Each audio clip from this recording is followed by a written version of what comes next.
Di Provinsi Phang Nga, Thailand, terdapat satu pulau yang dimana berdiri sebuah kampung terapung bernama Koh Phangan. Meskipun berlokasi di atas perairan Thailand, ternyata kampung ini dibangun oleh nelayan Muslim dari Jawa.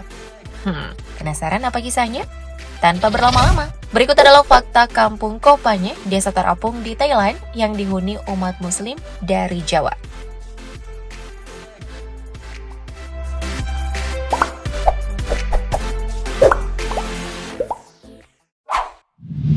Asal-usul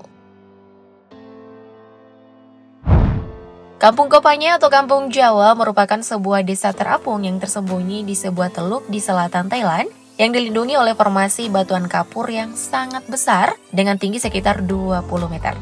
Menurut sejarah, Kampung Koh Phangan ditemukan oleh 3 orang nelayan keturunan Jawa sekitar 200 tahun yang lalu. Yang mana salah satu dari nelayan tersebut diketahui bernama Toh Babo. Awalnya mereka melakukan perjalanan untuk mencari lokasi yang bagus untuk menangkap ikan. Mereka mulai berlayar menyusuri garis pantai Malaysia menuju Laut Andaman, hingga akhirnya mereka sampai di perairan Thailand dan menemukan sebuah pulau yang terletak di Provinsi Phang Nga, Thailand. Setelah menemukan tempat yang pas, mereka pun memberitahukan kepada nelayan yang lain dengan mengibarkan bendera di atas puncak. Seiring berjalannya waktu, semakin banyak orang yang datang ke sana dan bermukim bersama Toh Babo dan 2 rekannya. Meskipun di awal keberadaan mereka melanggar aturan hukum, namun semenjak banyak turis yang datang ke Koh Phangan, pemerintah Thailand akhirnya memberikan izin atas hak kepemilikan tanah di wilayah tersebut. Hingga akhirnya mereka membangun sebuah desa di pulau tersebut yang sekarang dikenal dengan nama Koh Phangan. Selama berabad-abad, desa ini terus tumbuh, semakin luas, dan bertambah kaya. Kini ada sekitar 400 keluarga, dan total penduduknya berjumlah 1.680 orang. Sebagian besar dari penduduk Koh Phangan merupakan keturunan dari Toh Babo dan 2 rekannya. Wah, ceritanya menarik juga ya.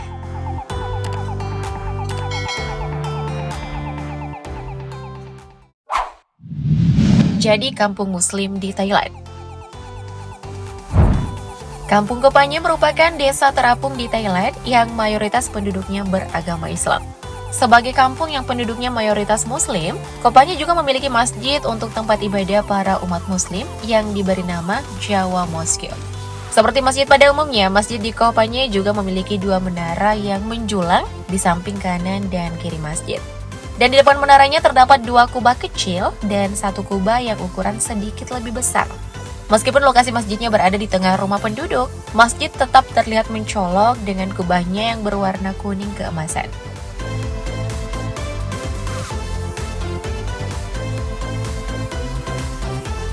Anyway, masjid di sini nggak cuma jadi tempat ibadah aja loh, tetapi masjid ini juga digunakan sebagai tempat berkumpulnya para penduduk. Selain keberadaan masjidnya, umat Muslim di Koh Phangan juga bisa kalian lihat dari cara mereka berpakaian. Biasanya sebagian wanita Muslim Koh Phangan akan mengenakan hijab ketika berada di luar, sesuai dengan aturan Islam kan?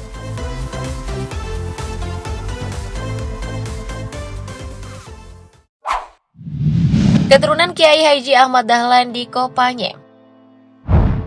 Siapa yang nggak kenal dengan Kiai Haji Ahmad Dahlan? Beliau merupakan seorang pahlawan nasional Indonesia, sekaligus pendiri dari Muhammadiyah, organisasi besar Islam di Indonesia. Siapa sangka Kiai Haji Ahmad Dahlan rupanya memiliki keturunan yang tinggal di Koh Phangan. Dia adalah Irfan Dahlan, putra keempat dari Kiai Haji Ahmad Dahlan.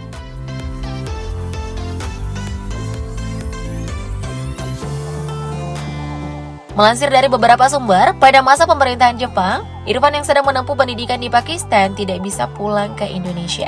Sehingga ia memutuskan untuk mengadu nasib ke Thailand dan menetap di kampung Jawa. Sampai akhirnya Irfan menikah dengan seorang wanita bernama Zahara dan dikaruniai 10 orang anak. Diketahui salah satu dari anak Irfan dan Zahara masih menetap di kampung Jawa, tepatnya di sekitar Masjid Jawa.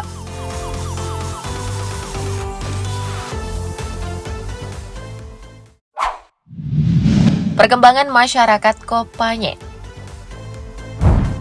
Tinggal di wilayah terpencil yang berada di tengah laut, tak lantas menyurutkan kreativitas masyarakat Koh Phangan untuk membangun lahan hiburan. Salah satunya ya lapangan sepak bola apung ini. Masyarakat Koh Phangan diketahui membuat lapangan tersebut setelah gelaran Piala Dunia 1986.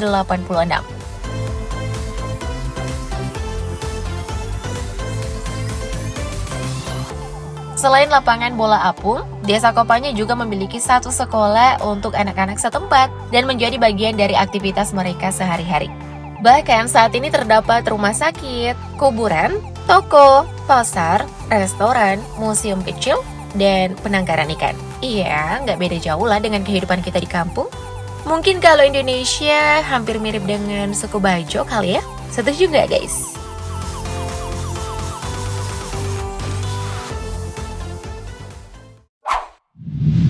Hanya segelintir orang yang masih berbahasa Jawa.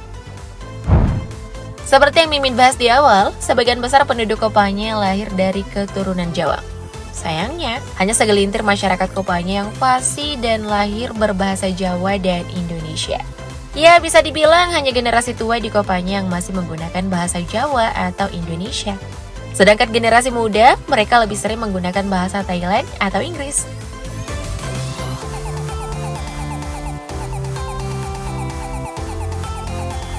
Namun tak jarang mereka juga menyelipkan bahasa Indonesia di dalam percakapan mereka, meskipun tidak sefasih leluhur atau orang tua mereka. Tapi itu wajar-wajar aja sih, secara mereka kan lahir dan besar di Thailand.